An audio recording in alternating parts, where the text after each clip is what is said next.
Welcome to Disney Food Blog Pro Edition. If you're ready to take your Disney World vacation to the next level, then this video is going to show you how to do that on the expert mode.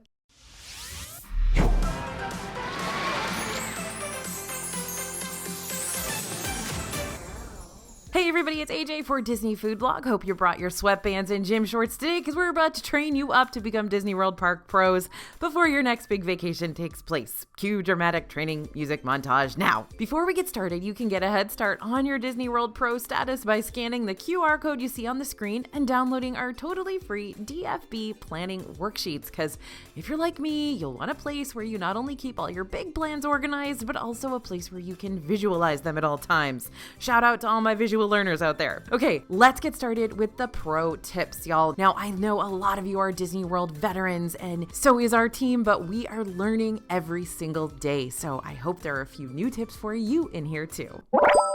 First, choose your dining reservation over your lightning lane. Okay, hear me out. Disney World vacations require a lot of careful planning, but sometimes even your best plans can collide and overlap and become one big stress mess, especially the way that Disney's got their lightning lanes set up. You can't book them until the day of right now, which means they could very well clash with those advanced dining reservations that you got up at 5 a.m. 60 days ago to make. Now, when you make a dining reservation, you can typically select from a variety of available times, although you can't make more than one reservation in the same time window.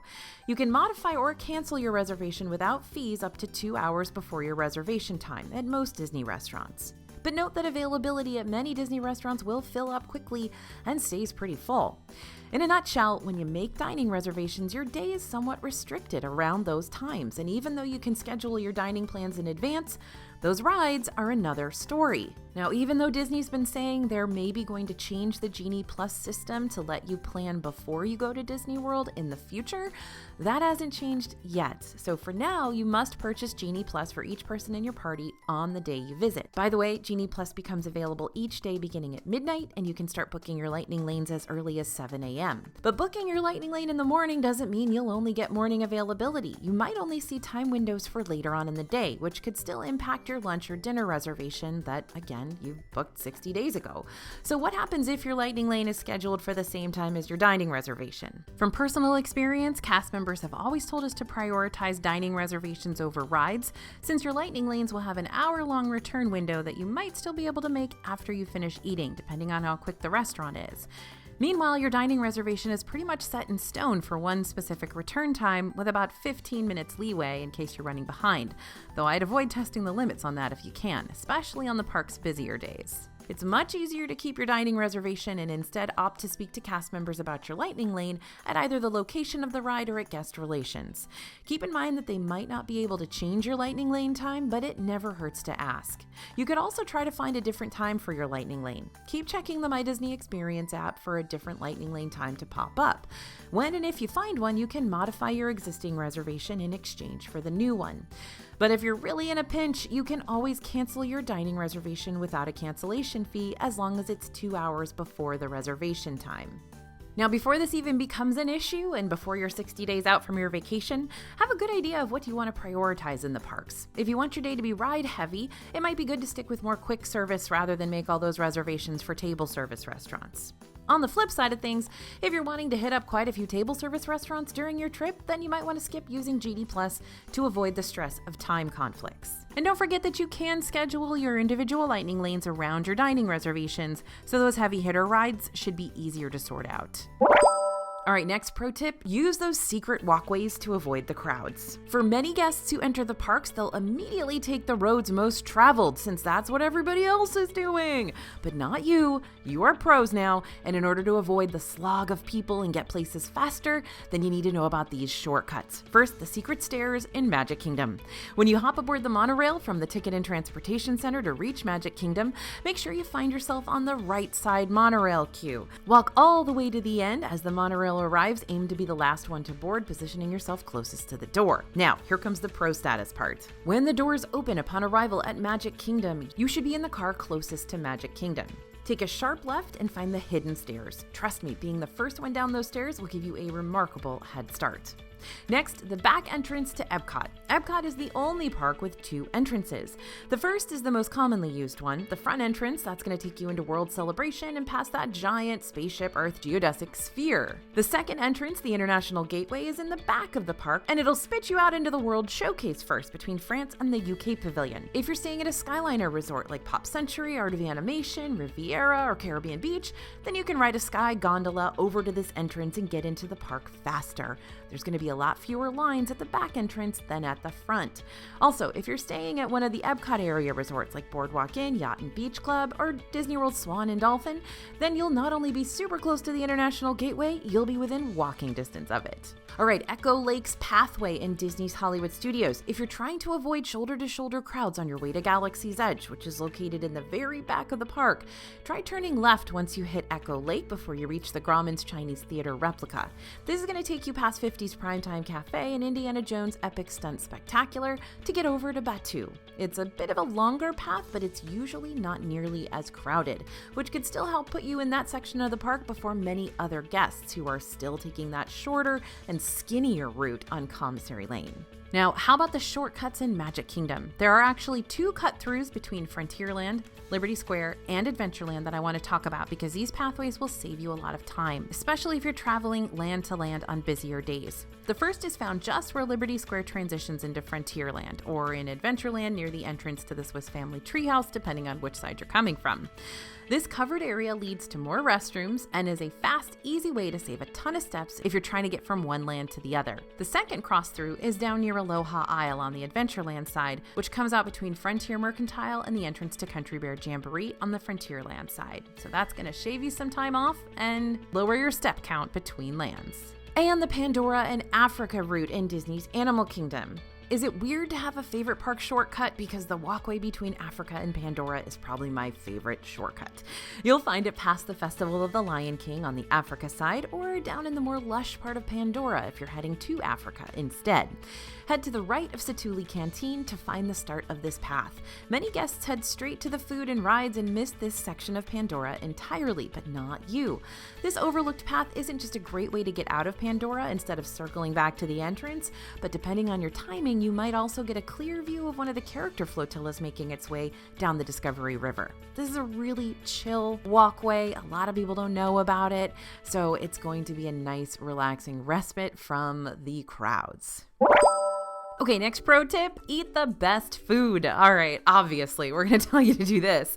Whether you're sticking with quick service or making reservations for the hottest restaurants, you're going to need to know which Disney World food is actually worth getting. Just so you know, we go in depth about all the Disney World restaurants, every single one in our 2023 DFB Guide to Walt Disney World Dining. That's available at dfbstore.com.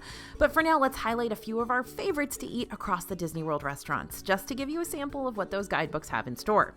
First, Magic Kingdom. Our ride or die is that ooey gooey toffee cake that you can get at the end of your meal at Liberty Tree Tavern Table Service Restaurant. It's made with warm vanilla toffee cake that's topped with vanilla ice cream and chocolate sauce, and I think there's caramel and toffee and all kinds of stuff in there. I don't even know. It's more than the sum of its parts. It is melty and indulgent, and you are just absolutely going to adore it. Want something more savory and secret? Over at Skipper Canteen in Adventureland, you can usually order the pão de queijo off the secret menu. This is very similar to the Brazilian cheese bread that can be found at Epcot's International Food and Wine Festival, but ordering it here will give you more servings as well as a side of chimichurri cream cheese to dip it in. Just note that secret menu items do change often around Disney World, but our DFB guide will keep you up to date about the latest off-menu discoveries that we find. In Epcot, we're all about the festival booths because sampling your way around the world is a foolproof recipe for a great day. But if you're looking for a quick meal in an indoor location, believe it or not, we are recommending Regal Eagle Smokehouse, which if you guys have been watching the channel for a long time, a lot of you remember when it used to be Liberty Inn when we did not recommend it. But now we do. It's really good. Grab yourself an order of the loaded burnt ends fries, which are seasoned French fries with burnt ends, mac and cheese, and beer battered onion rings. These are massive though, so this is a good one to split. Now, I can't help it, y'all. I gotta shout out the famous Cobb salad over at the signature Hollywood Brown Derby restaurant in Disney's Hollywood Studios. Again, the fact that it's made tableside with fresh ingredients just sets the curve for all other salads from here on out. You can also get it at the lounge outside, by the way. If you don't have an advanced dining reservation, head to the lounge and you can get the Cobb salad there too. In Disney's Animal Kingdom, you'll find us munching on those churros all day, every day over at Nomad Lounge. And best of all, these are gluten-free churros, and they're the best churros in Disney World. I will stake my reputation on it. So if you have any gluten sensitivities, you can still enjoy this dessert option too. Now, Disney Springs, they have a plethora of food options for you to choose from, but if you're a big fan of Southern cooking, then you definitely got to try Chef Art Smith's Homecoming. It's got some of the best fried chicken and donuts, a creative little spin on the classic fried chicken and waffles, which this table service restaurant also has. Now, mind you, those donuts might only be available for brunch on the weekends, so heads up and check those menus. And don't even get me started on the Disney Resort restaurants out there. We could stuff ourselves silly with those zebra domes at Disney's Animal Kingdom Lodge, which, by the way, you can get in multiple locations, the Mara and Boma. All right, I could keep going because there's just so much Disney World food I want to tell you about, and I have told you about in these videos, but that's what our DFB digital guides are for. Just make sure to type in code YouTube to save money on any and all of your DFB guidebook purchases. Next pro tip, dine at the lounges. Okay, I was just kidding. I am not done talking about food. I will never be done talking about food in Disney World, I promise. But let's say you didn't make an advanced dining reservation and you decide at the last minute you still want a nice night out with classy drinks and well-themed atmosphere and tasty food. It's best you turn to one of Disney's many lounges and or bars around property. Believe it or not, for a place that's supposed to be for kids, Disney World has some of the best lounges and bars anywhere. Select lounges like Oga's Cantina and Disney's Hollywood Studios and Space 220 and Epcot recommend making reservations since they tend to book up solid each day. Most other lounges, though, either have a walk-up wait list you can add your name to, or they just allow you to snag a table whenever you'd like, as long as there's availability at the time of your visit. So let's take a quick look into some of our favorite lounges so you can get an idea of which you might want to try during your next visit. First, Trader Sam's Grog Grotto, of course. Tucked into a back corner of Disney's Polynesian Village Resort, this immersive lounge serves up a whole lot of fun alongside your tropical drinks. And if you're looking for some kid-free time, you'll find it here after 8 p.m. Grog Grotto opens daily at 3 p.m., but seating is very limited. The waitlist can open as early as 1 p.m. each day, so plan to get your name on that waitlist early if you want to be inside shortly after opening. Next is Jock Lindsay's Hangar Bar. As the story goes, in this Disney Springs bar, Indiana Jones's long-trusted pilot discovered the waterfront gem while hunting for the Fountain of Youth in Florida. So brace yourself for creative decor inspired by the dynamic duo's world-class adventures and a few hidden gems from George Lucas's other films, as well as fun shareable bites and refreshing drinks with rather kooky names like the Cool-Headed Monkey and the Scottish Professor and the Poisonless Dart, which is a non-alcoholic option. And of course, Nomad Lounge. I know we already talked about Nomad Lounge's churros, but this travel-themed lounge deserves so much more recognition. This is one of my favorite spots to beat the heat in Disney's Animal Kingdom. And even though this lounge has both indoor and outdoor seating, I tend to ask for a table outdoors, at least in the fall and winter for those beautiful views of the Discovery River, but in the summer, I'm gonna be sitting inside. And you want to prepare for storms, my friends. Speaking of sitting inside, most Disney World guests, new and seasoned alike, are more than familiar with Orlando's unpredictable weather, but a true Disney pro is going to be able to make the most out of even the rainiest days inside the parks. As long as a hurricane warning hasn't closed down the parks, Disney World will stay open for all guests. Most of the time when rain is scheduled in the Orlando forecast, you're going to experience a pop-up storm that might last 15 to 30 minutes, but you're still going to find your washout days on the radar too. That's weather for you. So here's what you can do to help maximize your park day, rain or shine. First, download a minute-by-minute weather app. The weather in Florida can notoriously turn on a dime, so it's important to make sure you have quick access to up-to-date weather information. While daily or hour-by-hour forecasts are going to help with planning things like what outfit to wear, a minute-by-minute is going to help you keep track of when severe weather is expected to hit and whether you should get in line for those outdoor attractions or not. Speaking of, plan to hit up any outdoor attractions a few hours before storms usually roll in, which, by the way, tends to be in the afternoon.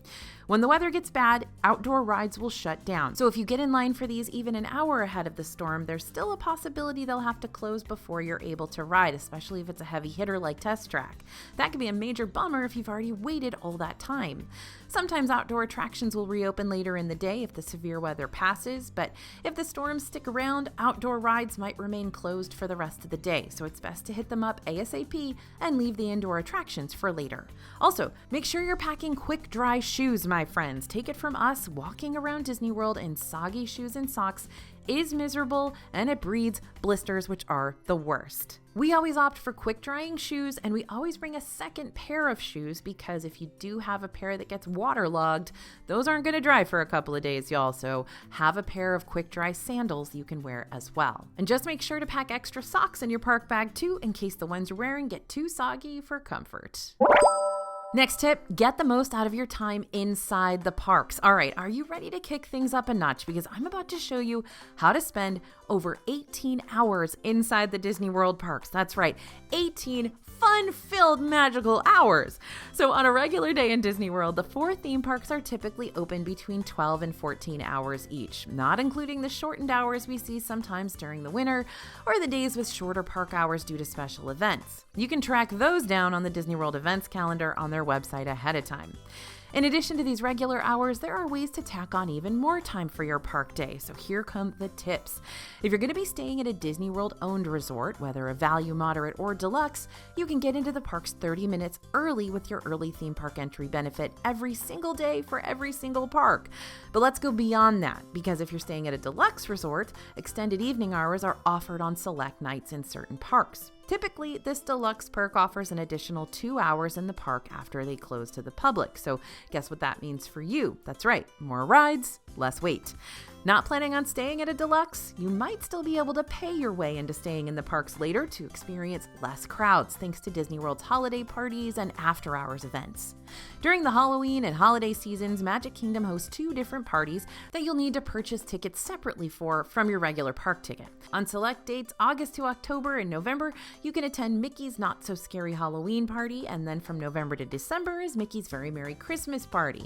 And for the first time ever this year, Disney's Hollywood Studios is also hosting an after-hours holiday event called Jollywood Nights, which we are hyped to experience when it starts up on November 11th. Magic Kingdom's holiday parties take place between 7 p.m. and midnight, though if you don't have a regular day ticket and you only have a party ticket, you'll still be able to enter the park as early as 4 p.m. to enjoy more of the park before the festivities begin. And Jollywood Nights lasts from 8:30 p.m. to 12:30 a.m. and will let party ticket guests enter Hollywood Studios as early as 7. Along with the holiday parties, Disney often hosts various after-hour park events throughout the year, which is a lot like the holiday parties, just with no overlays and parades and stuff. More often than not, hours for these events take place between 10 p.m. and 1 a.m., but you can enter the park at 7 with just an after-hours ticket alone. Now, these hours can vary, so check the Disney World website for specifics on your date. Okay, time to put our thinking caps on. How can we actually spend 18 hours in the parks knowing what we do now? To calculate the longest possible day in Disney World, we're going to start with the park opening times. Animal Kingdom typically opens the earliest, starting at 8 a.m. most days. But with a Disney Resort stay, you'd get in at 7:30 because of early theme park entry. Bam, look at us, using those resort resources already. Currently, the latest that any park stays open is 1 a.m., thanks to either extended evening hours or an after-hours event. You'd have to hop to a second park with a park hopper ticket, since Animal Kingdom isn't offering either of those after-hours options at this time. But it's possible to stay that late at Magic Kingdom, Epcot, or Hollywood Studios. If you add up those numbers, you're left with 17.5 hours of park opening time for the day. But if you hop in line for a ride right before that closing time, then dilly-dally a little bit on your way out of the park, stopping to grab pictures or go shopping, it's totally feasible that you could stay an hour past closing time, not leaving until 2 a.m. That's a whopping 18 and a half hours of park time in one single day. Well done. But don't forget to breathe. Now that you've accomplished an 18-hour day, it is time to just chill for a second. That's right, even the best of the Disney World pros need to catch up on their beauty sleep. While rope dropping the parks or getting in 30 minutes early with early theme park entry is often your best bet for getting on rides with lower wait times, it's also exhausting to do that every single day, especially when you're planning on staying for the nighttime spectaculars and the fireworks and stuff at Hollywood Studios and Epcot and Magic Kingdom too. And that's why I highly recommend squeezing in a break day in the middle of your vacation. This is when you get the chance to rest and recuperate before heading into that second half of your trip all nice and fresh, meaning you can sleep in, lounge by your resort's pool, maybe take a quick trip over to Disney Springs and do some shopping, whatever floats your boat. Sometimes we even find ourselves sleeping in on park days, especially if we're planning on hitting up a certain park for more than one day anyway. But what if you only have one day in each of the parks? Well, my opinion, you might want to pick your Epcot day as your day to sleep in a little bit. Even though there's so much to do in this park, and it's literally one of my all-time favorite Disney parks ever, Epcot allows a little more wiggle room in your schedule. More often than not, you're not going to need to purchase Genie Plus for it, since the ride lines usually aren't terrible, so you're not going to need to get up at 7 a.m. to book your first round of lightning lanes. And even though Guardians of the Galaxy Cosmic Rewind's virtual queue has their first boarding group drop starting at 7 a.m., the second 1 p.m. boarding group drop hasn't been too difficult to snag lately, so you can always try for that second one instead, if you're willing to take that risk. Or don't forget, you can buy an individual lightning lane for Guardians of the Galaxy, and those probably won't sell out until mid-morning, late morning, so you can still sleep in a little bit. Epcot also tends to stay open later, so even though you're not really going to need Genie Plus for Animal Kingdom either, it's nice to hit Animal Kingdom up early in the morning since it normally closes earlier than the other 3 parks. And don't forget, you're totally allowed to leave the parks when you need to, just to take a break from the crowds, or maybe even backtrack to your hotel room for an afternoon nap. The afternoons tend to be the most hectic inside the Disney parks, so you can always escape for an hour or two, then come back later when the crowds and the heat have started to die down. When you're inside the parks, it's also a-okay to admit defeat. We do it all the time, and we're in the parks every day. Sometimes the sun gets too hot, your feet get too sore, your patience levels are too thin. Track down indoor shows or restaurants with last-minute availability so that you can get out of the sun and relax in the AC just for a little bit while still experiencing another side of the Disney parks. Next pro tip, respect that fanny pack bum bag fashion. Don't be hating, fanny packs can be a real lifesaver when you're making your way around the parks. So here's my super brief pitch for why you may want to consider sporting one of these instead of a different park backpack for your next trip. 1, you don't have to take them on and off for rides. You can just leave them strapped around your waist and they're kept safe and sound. 2, they're lightweight, so you won't have to stress about your back killing you by the end of the day. 3, they may be compact, but they're still big enough to hold your essentials like credit cards, phones, over-the-counter meds, etc. If you happen to pick up a souvenir at one of the park gift shops that you'd rather not carry with you all day long, you can always rent a locker at the front of the park for around $12 to $14 per day to help hold on to the bigger stuff. And 4, they're so stylish when you pair them with one of our DFB t-shirts. Okay, to be fair, our shirts are stylish no matter what park bag you pair them with, but just appreciate my super smooth transition to our DFB clothing line. Thank you very much. Now, we've got tons of new shirt styles that have just hit our DFB store virtual shelves and will be great for Disney pros to sport throughout the parks during your upcoming getaway. Each of our shirt designs comes in different colors and styles and sizes to guarantee a great fit for you and your family. Thanks in advance for supporting our channel, and thank you for bearing with my shameless plug. All right, number 9 on our list, ignore the Starbucks lines. Yes, Disney pros still like a good cup of joe in the morning, but they know how to secure a cup without wasting their entire morning on getting a caffeine fix. Many people that first enter into the Disney World parks head for the nearest Starbucks location immediately. This includes the Main Street Bakery in Magic Kingdom, Trolley Car Cafe in Hollywood Studios, Connections Cafe in Epcot, and Creature Comforts in Animal Kingdom.